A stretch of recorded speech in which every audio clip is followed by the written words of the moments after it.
अगर ये कोई और शो होता जो क्रिसमस गिफ्ट के नाम पर फिनाले थोड़ा जल्दी रिलीज कर देता तो शायद ये काफी होलसम और क्यूट लगता, पर प्लरीबस के केस में ये बिल्कुल फनी इसलिए लगता है क्योंकि ये शो कभी भी अच्छी फील वाली एंडिंग देता ही नहीं।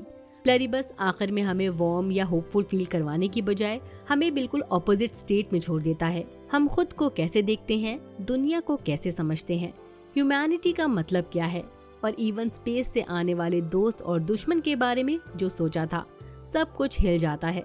बेसिकली प्लरीबस का फिनाले हमें अच्छे से गले नहीं लगाता, बल्कि हमें ऐसे छोड़ देता है जैसे हमारी पूरी अंडरस्टैंडिंग को टुकड़ों में बांट दिया हो।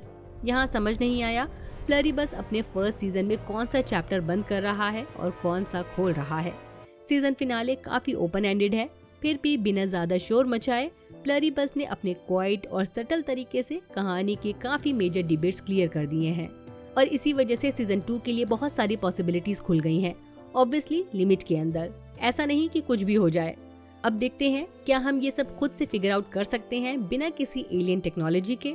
अगर शुरू में हमारी गट फीलिंग ये कह रही थी कि एलियन आरएनए जो ह्यूमैनिटी को हाइव माइंड बना रहा है कुछ गड़बड़ है, तो भी मानना पड़ेगा प्लरीबस हमें एक साइड चूज करने नहीं देता, स्पेशली अगर हम अपनी सोच में थोड़े फ्लेक्सिबल हों। हमें पहले ही समझ आ गया था कि ये कोई गिफ्ट नहीं हो सकता जब एस्ट्रोनॉमर्स ने केपलर 22b से आई रेडियो ट्रांसमिशन डिस्कवर की, एक सुपर अर्थ जो हमसे 600 लाइट ईयर दूर है। और जब साइंटिस्ट ने अपने यूजुअल ओवर कॉन्फिडेंस के साथ उस सिग्नल को रियल इन्फेक्शन में कन्वर्ट किया, एक हादसे में खुद इन्फेक्टेड हो गए और फिर जानबूझकर उस इन्फेक्शन को पूरी दुनिया में फैला दिया, तब हमारा इंस्टिंक्ट क्लियरली बोला ये खतरनाक है, फिक्र की बात है। कोई चीज जो बिना परमिशन के बॉडी के अंदर घुस जाए और एक इंटेलिजेंट लाइफ फॉर्म का पूरा सिस्टम ही बिगाड़ दे, वो बीमारी ही होती है। और बीमारी चाहे सिम्टम्स कितने भी अट्रैक्टिव या पीसफुल क्यों न लगे, बीमारी ही रहती है। लेकिन प्लरीबस यहीं पर हमारे फैसलों को तोड़ देता है। जो सिम्टम्स हमें सिर्फ क्रीपी लगने वाले थे वो धीरे धीरे सॉफ्ट, इमोशनल और इंसानी लगने लगते हैं। कैरल के साथ साथ हम भी हाइव माइंड के बहुत करीब आ जाते हैं, और ऑनेस्टली कैरल आखिरी इंसान लगती है जो इन अदर से इमोशनली अटैच होगी। पर फिर भी एक अनकंफर्टेबल सच्चाई सामने आती है, अगर हम थोड़े भी अच्छे इंसान हैं तो हम इतने जेंटल, इतनी स्वीट चीज से प्यार किए बिना रह ही नहीं सकते, चाहे वो चीज एक इन्फेक्टेड इंसान ही क्यों ना हो। और बस यहीं से प्लरीबस हमें मॉरली कंफ्यूज कर देता है। सही और गलत सीधे तौर पर डिवाइड नहीं रहते। हम समझ जाते हैं ये कहानी सिर्फ एलियन वर्सेस ह्यूमंस नहीं है, ये हमदर्दी वर्सेस सर्वाइवल की फाइट है। तो हाँ, कैरल पूरी तरह फंस चुकी है, और देखा जाए तो कौन नहीं फंसता। हाँ, वो वियर्ड हैं, कभी कभी तो काफी क्रीपी भी लगते हैं जब बिना वार्निंग के किसी के बिल्कुल पास आ जाते हैं, आंखों में चमक, दांत पूरी तरह दिखाते हुए। पर साथ ही वो नन्हे बच्चों जैसे बिल्कुल मासूम भी हैं। उनके इमोशंस इतने नाजुक हैं कि जरा सी तेज या नेगेटिव फीलिंग भी उन्हें तोड़ सकती है। ये बात जब तक कैरल को समझ आई तब तक काफी नुकसान हो चुका था। ह्यूमैनिटी के लिए लड़ते लड़ते कैरल अनजाने में बहुतों के मौत की जिम्मेदार बन चुकी थी, और उसके बाद नेचुरली वो उनके लिए सॉफ्ट होने लगती है। यहीं पर एक बहुत डिस्टर्बिंग इम्बैलेंस सामने आता है। इन्फेक्टेड और इम्यून के बीच को एग्जिस्टेंस का लोड सिर्फ इम्यून पर है। एडजस्टमेंट इम्यून करे, कॉम्प्रोमाइजेज इम्यून करे, इमोशनल कंट्रोल इम्यून रखे। इन्फेक्टेड के पास कोई चॉइस ही नहीं होती। उनकी बायोलॉजी ही ऐसी बनाई गई है कि उनके इम्पेरेटिव्स पूरे होने जरूरी हैं, वरना वो लिटरली जी ही नहीं सकते। हम उन्हें चैलेंज नहीं कर सकते, हम डिसएग्री नहीं कर सकते, हम बस एक्सेप्ट कर सकते हैं। और अब सवाल ये है, ऐसी चीज ह्यूमैनिटी के लिए कैसे अच्छी हो सकती है, जहाँ एक साइड को हमेशा झुकना पड़ता है और दूसरी साइड को कभी जवाब देना ही नहीं पड़ता। प्लरीबस यहीं पर हमें अनकंफर्टेबल बना देता है, क्योंकि दिखने में सब कुछ पीसफुल लगता है, पर स्ट्रक्चर के अंदर फ्रीडम धीरे धीरे घुट रही है। हाँ, हाइव माइंड हमेशा खुश रहता है, पर यही तो प्रॉब्लम है, ये उनकी चॉइस नहीं है, ये उनका बायोलॉजिकल इम्पेरेटिव है। सो एक ऑनेस्ट सवाल उठता है, क्या ये लोग खुद कुछ फील कर रहे हैं या सिर्फ एलियन आरएनए के फ्लैश पपेट बन चुके हैं? उनके दिमाग में हैप्पी हार्मोन्स इसलिए भरे गए हैं ताकि इम्यून लोग उनकी तरफ अट्रैक्ट हो जाएं, ताकि वो बोलें यार अगर इतना पीसफुल और लविंग है तो ज्वाइन करने में क्या प्रॉब्लम। पर कैरल को फिनाले में जो समझ आता है वो काफी ब्रूटल सच्चाई है। खुशियाँ तभी रियल होती हैं जब वो इंसान के अपने गोल्स, सपने और खुशियों से आती हो, सिर्फ केमिकल इम्बैलेंस से नहीं। और अगर ध्यान से देखें तो बिग जॉइनिंग के बाद से हाइव माइंड ने कुछ नया क्रिएट करना ही बंद कर दिया है। No real science, no art, no exploration, no curiosity. जो भी हो रहा है सिर्फ एलियन एजेंडा को आगे बढ़ाने के लिए हो रहा है। इसलिए वो कैरल की बुक को देखकर इतने एक्साइटेड हैं, क्योंकि वो चीज ह्यूमन इंडिविजुअलिटी की याद दिलाती है जो उनकी दुनिया में लगभग खत्म हो चुकी है। हाइव माइंड की एक और खतरनाक क्वालिटी है, वो झूठ नहीं बोल सकते, और इसी वजह से कैरल उन पर पूरी तरह भरोसा करती है। इतना ज्यादा कि वो ये भूल ही गई ये लोग इमोशन से नहीं इम्पेरेटिव से चलते हैं। उनका एक ही गोल है, इन्फेक्शन को आगे पास करना, और जो चीजें उन्हें हार्मलेस बनाती हैं, झूठ न बोलना, किसी को हर्ट न करना, इम्यून को सेफ और लव फील करवाना, ये सब असल में डिस्ट्रैक्शंस हैं, ताकि इन्फेक्शन का भयानक सच दिखे ही ना। वो अर्थ के रिसोर्सेज को संभाल कर रखते हैं, प्लैनेट हील होता है, नेचर बैलेंस में आ जाता है। पर फिर ये सवाल उठता है, क्या ये इंसानों के लिए बेस्ट है? उन इंसानों के लिए जो लाशें खा रहे हैं सिर्फ इस सिस्टम को बनाए रखने के लिए, जबकि उनका फ्यूचर वैसे भी छोटा और बेमायने होने वाला है। और जब हम थोड़ा और डीप जाकर सोचते हैं तो पिक्चर और भी ज्यादा डार्क हो जाती है। जो एनर्जी हाइव माइंड सेव कर रहा है वो लोगों के बेहतर फ्यूचर के लिए नहीं है, वो यूज हो रही है एक जाइंट एंटीना को पावर देने के लिए, ताकि उसे दूसरे प्लैनेट्स की तरफ पॉइंट करके वहाँ भी इंटेलिजेंट लाइफ को ये सो कॉल्ड गिफ्ट भेजा जा सके। इंसान यहाँ बस गुलाम बन चुके हैं, एक सिंगल गोल के लिए काम करने वाले टूल्स, एलियन आरएनए का एजेंडा आगे बढ़ाने के लिए। और अगर कुसुमायो की बात करें तो वो इसमें इसलिए फंस गई क्योंकि उसकी लाइफ की सिचुएशन ही ऐसी थी, जहाँ बिना अपनी फैमिली और ट्राइब के वो खुद को कंप्लीट महसूस ही नहीं कर सकती थी। पर ज्वाइनिंग करने के प्रोसेस में जो चीज सबसे ज्यादा लॉस्ट हुई वो थी कुसुमायो खुद। हाँ, टर्निंग के टाइम उसके चेहरे पर स्माइल थी, पर जब उसकी छोटी सी बकरी ने उसे प्यार से बुलाया उसका कोई मतलब ही नहीं बचा। वो मोमेंट एक साइलेंट हॉरर है, क्योंकि वही सबूत है कि इंडिविजुअलिटी पूरी तरह मिट चुकी है। कैरल को भी धीरे धीरे ये समझ आता है कि हाइव माइंड उतना नुकसानदायक नहीं है जितना वो मान बैठी थी। और फिर होता है सबसे खतरनाक खुलासा। जोसिया कैरल को बताती है कि हाइव माइंड के पास अब इंसानों की सारी साइंटिफिक नॉलेज है, और उसके साथ साथ कैरल की फ्रोजन एग्स भी। वो एक्टिवली उन एग से स्टेम सेल बनाने की कोशिश कर रहे हैं, ताकि इन्फेक्शन को कैरल की जीन्स के अकॉर्डिंग परफेक्ट किया जा सके। कैरल ये सोच रही थी कि उसके स्टेम सेल्स तक पहुंचने का सिर्फ एक ही तरीका है, उसके स्पाइन से डायरेक्टली लेना, जो उसकी मर्जी के बिना पॉसिबल नहीं। पर अब गेम बदल चुका है। अगर सीजन 2 में वो स्टेम सेल सक्सेसफुली क्रिएट हो जाते हैं तो हाइव माइंड को बस इन्फेक्शन को कैरल की बॉडी में किसी तरह डालना होगा, मंजूरी की जरूरत भी नहीं पड़ेगी। और यहीं से प्लरीबस का रियल हॉरर लॉक हो जाता है।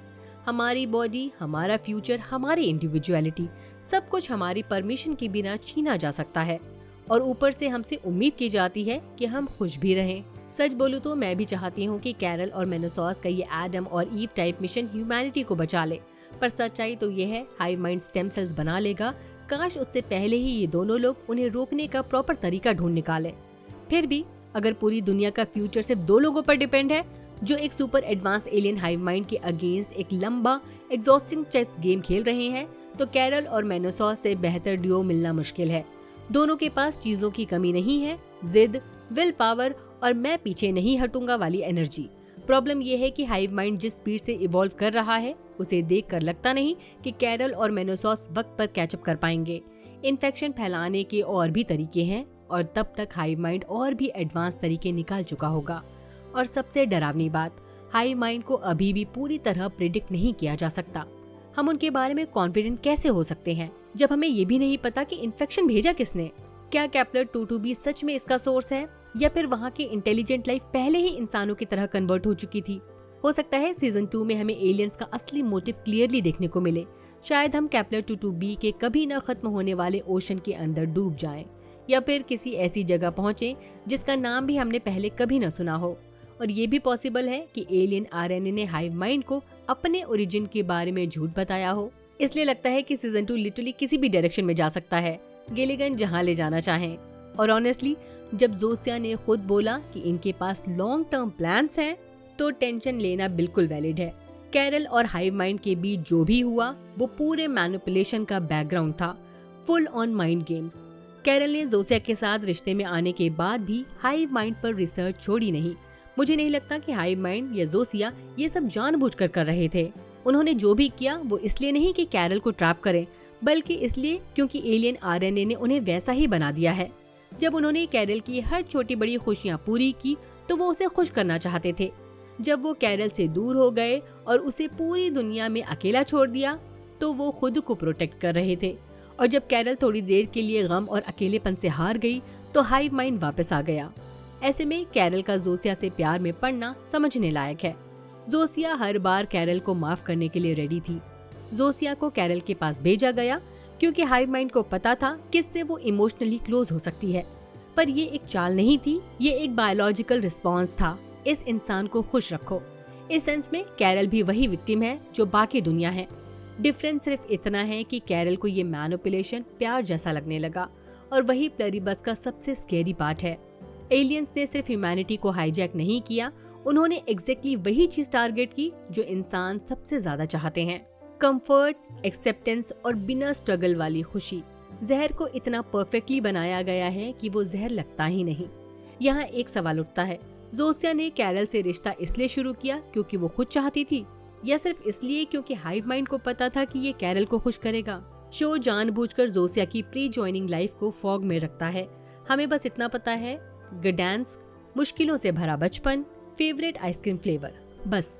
नो रोमांटिक हिस्ट्री और ना ही ये पता है कि वो कौन थी। तो नेचुरली क्वेश्चन आता है, हु इज जोसिया रियली? और सबसे painful version of that question, अगर जोसिया इन्फेक्टेड नहीं होती तो क्या वो कैरल को चूज करती? मुझे लगता है कैरल ने ये सब सोचा होगा और इसीलिए शायद वो कुछ वक्त के लिए पीछे हट गई।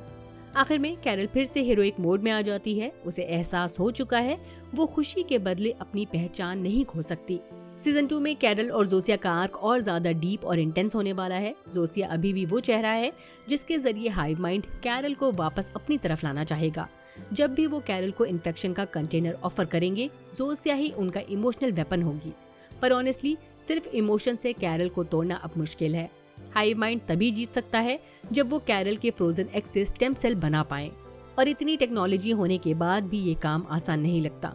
एक इंटरेस्टिंग पॉसिबिलिटी ये भी हो सकती है कि कैरल कोई तरीका निकाल ले किसी इंसान को हाइव माइंड से बाहर लाने का। सबसे पहले वो जोसिया पर ट्राई नहीं करेगी, पर कहानी वहाँ जाकर रुक भी नहीं सकती। इवेंचुअली जोसिया तक बात आनी ही है। मुझे ये भी फील होता है कि कैरल के एक्स का रोल शायद वैसा ना हो जैसा हम एक्सपेक्ट कर रहे हैं। अगर हाइव माइंड उनसे स्टेम सेल बना ही ना पाए तो क्या उनके पास कोई और प्लान होगा? कैरल वैसे भी अपने फ्रोजन एक्स से इमोशनली ज्यादा अटैच नहीं लगती, पर फिर भी सीजन 2 में उन्हें रेस्क्यू करने के लिए एक वियर्ड, खतरनाक, अजीब एडवेंचर, ये तो बिल्कुल कैरल टाइप मूव होगा। यानी सीजन 2 सिर्फ एलियन वर्सेस ह्यूमैनिटी नहीं होगा, ये होगा love versus identity, happiness versus self, और एक औरत की स्टोरी जो खुश रह सकती थी पर खुद को खोना उसे मंजूर नहीं था। अगर मेनोसॉस की बात करें तो मुझे खुशी है कि वो अभी भी एक मिस्ट्री बना हुआ है। सीजन 1 में हमें उसके सिर्फ कुछ पार्ट्स मिले थे, पर उन टुकड़ों से ये क्लियर हो जाता है कि ये बंदा अपनी सोच और अपने ऑब्सेशन को बहुत सीरियसली लेता है। मेनोसॉस इसलिए और भी अलग है क्योंकि वो सिर्फ इम्यून ही नहीं है बल्कि हैम रेडियो यूज करता है, और उसने वो अजीब ट्रांसमिशन तब पकड़ लिया था जब दुनिया को आइडिया ही नहीं था कि आगे क्या होने वाला है। पेरेग्यू से अल्बुकर्की तक का उसका सफर और फिर कैरल और हाइव माइंड के साथ उसकी इंटरेक्शन एक ऐसा साइड दिखाती है जो ऑनेस्टली ज्यादा स्टेबल या यकीन करने लायक नहीं लगता। ये उस टाइप का आदमी नहीं लगता जिसके हाथ में इम्यूनिटी का फ्यूचर सेफ फील हो। फाइनल एपिसोड में जो कैजुअल जेनोसाइड वो बिना गिल के कर देता है वो उसे और ज्यादा टेरिफाइंग बना देता है। लेकिन फिर भी अनकंफर्टेबल ट्रूथ यही है कि पूरी दुनिया में सिर्फ मेनोसॉस ही समझता है कि हाइव माइंड को तोड़ने के लिए रेडियो फ्रीक्वेंसी में इंटरफेयर करना कितना जरूरी है। ये बात उसे हीरो भी बनाती है और भी ज्यादा स्केरी भी। इसलिए लगता है कि कैरल का नजरिया मेनोसॉस के लिए बहुत इंपॉर्टेंट है। कैरल हाइव माइंड को सिर्फ दुश्मन नहीं समझती, वो उन्हें इमोशनली भी देखती है, और वही चीज मेनोसॉस को थोड़ा काम कर सकती है ताकि वो बिना और ज्यादा नुकसान किए एक्चुअल सोल्यूशन ढूंढ सके। क्योंकि मान लो अगर सीजन 2 में वो सच में इंसानों को हाइव माइंड से बाहर निकालने का तरीका ढूंढ भी लेता है तो फिर सवाल ये होगा उसके बाद क्या? ट्रॉमा, आइडेंटिटी लॉस, एक दुनिया जो अचानक दोबारा इंडिविजुअल बन जाए। प्लेरिबस की असली टेंशन यही होने वाली है। हाइव तोड़ना मुश्किल है पर उसके बाद ह्यूमैनिटी को जोड़ना शायद उससे भी ज्यादा मुश्किल होगा। ये बिल्कुल क्लियर है कि कैरल और मेनोसॉस दुनिया को वापस पहले जैसा नहीं बना सकते, पर सबको वापस लाने का सबसे कम डिस्ट्रक्टिव तरीका ढूंढना ये काम उनके लिए बिल्कुल इजी नहीं होने वाला। हाँ, कैरल एटम बॉम्ब लेकर आई है, पर उम्मीद यही है कि वो प्लान बी भी ना बने। लगता नहीं कि हड़बड़ी में वो पहले दुनिया ही उड़ा देंगे, पहले वो सोच समझकर सोल्यूशन ट्राई करेंगे। मुझे स्ट्रॉन्ग फीलिंग है कि कैरल की बुक्स का रोल सीजन 2 में काफी बड़ा होने वाला है। स्टोरीज, आइडियाज, मेटाफॉर्स, शायद वही चीज हो जो एलियन आरएनए के लॉजिक को समझने और उसके खिलाफ कोई ह्यूमन वर्क अराउंड निकालने में मदद करे। कैरल फास्ट लर्नर है, मेनोसॉस भी, पर सीजन 2 का बड़ा हिस्सा शायद इन दोनों के बीच एक मिडिल ग्राउंड ढूंढने में जाएगा, यानी बीच का कोई रास्ता निकल जाए। एक साइड कैरल है जो फीलिंग समझती है, हर चीज को सोच समझ कर देखती है और सही और गलत महसूस करती है। दूसरी तरफ मेनोसॉस है जिसे बस जल्दी है, जो हर वक्त डाउट में रहता है और सीधा फोर्स यूज करना चाहता है। और जब तक वो एक दूसरे को समझकर काम नहीं करते तब तक कोई मीनिंगफुल रिसर्च पॉसिबल ही नहीं। आखिर दोनों साइंटिस्ट नहीं है, पर दुनिया बचाने के लिए सिर्फ इक्वेशंस नहीं, सही स्टेट ऑफ माइंड भी चाहिए, और ये शायद इनके लिए सबसे मुश्किल प्रॉब्लम होने वाली है। इसी के साथ ये वीडियो यहीं खत्म करते हैं। बाय, अपना ख्याल रखिए।